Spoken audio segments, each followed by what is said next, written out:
What is the biggest issue facing Georgia right now? I think it is affordability. And that's why I'm working so hard to eliminate Georgia's income tax. Families are feeling the pinch at the pump. They're feeling the pinch at the grocery store. We've been doing things in the budget to help the pinch they feel with childcare if they're a working family.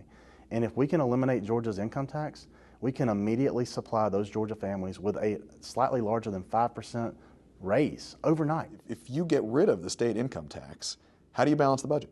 Yeah, Georgia's income tax makes up roughly $16.2 billion of Georgia income, roughly 40 to 50% of our total state revenues. But you've seen that other states around us have been able to eliminate their state income tax. Florida and Tennessee have long been without a state income tax. North Carolina and South Carolina are rapidly approaching zero. And this isn't just a red state issue. Remember, Washington and New Hampshire also have zero income tax. So it's not a red-blue issue. It's not a Republican-conservative issue. It's really an affordability issue. Specifically, though, how do you do that?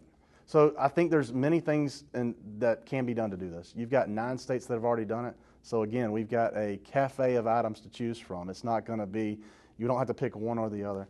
The mechanics, I do think, are up for debate. I know they're up for debate, and that's why Lieutenant Governor Jones has appointed this committee and thankfully appointed me the chair to do so. You talk about a cafe of items. Let's go to that cafe. What are the ones that are standing out to you as options to make this math work? Yeah, well, let's look at what other states have done. Folks immediately look at Florida. They say, hey, Florida did this because of tourism.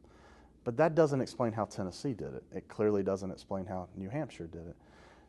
New Hampshire and Florida both have a slightly higher sales tax than Georgia. Is that a way we'll look? It's not necessarily the first place I want to go, but it's a place that I think some of the committee members may be looking at.